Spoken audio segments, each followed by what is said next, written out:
চাৰিটাই বিধানসভা সমষ্টিৰ উদ্যোগত আজি এই স্থানত এখন নিৰ্বাচনী সভা অনুষ্ঠিত হৈছিল।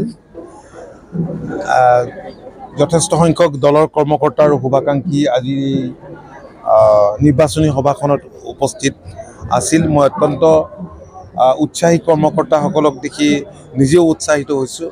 আপোনালোকে জানেই যে অহা 19 এপ্ৰিলৰ নিৰ্বাচনৰ বাবে কাজিৰঙা সংসদীয় সমষ্টিত ব্যাপক নিৰ্বাচনী প্ৰচাৰ আমাৰ মিত্ৰজোঁটৰ তৰফৰ পৰা সকলো ঠাইতে চলি আছে।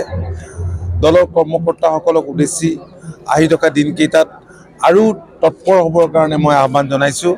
আৰু এই কথা নিশ্চিত যে কামাখ্যা প্ৰসাদ তাছা ডাঙৰীয়া এই সমষ্টিৰ পৰা বিপুল ভোটত জয়ী হ'ব।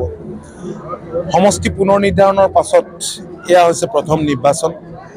নতুন নামাকৰণৰ পাছত এয়া হৈছে প্ৰথম নিৰ্বাচন।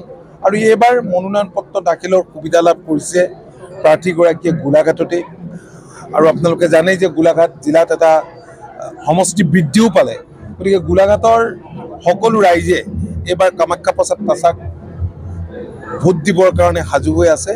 আৰু আমাৰ আশা যে ব্যাপক ভোটৰ ব্যৱধানত বিৰোধীক পৰাস্ত কৰি সংসদৰ মজিয়ালৈ নিৰ্বাচিত হ'ব।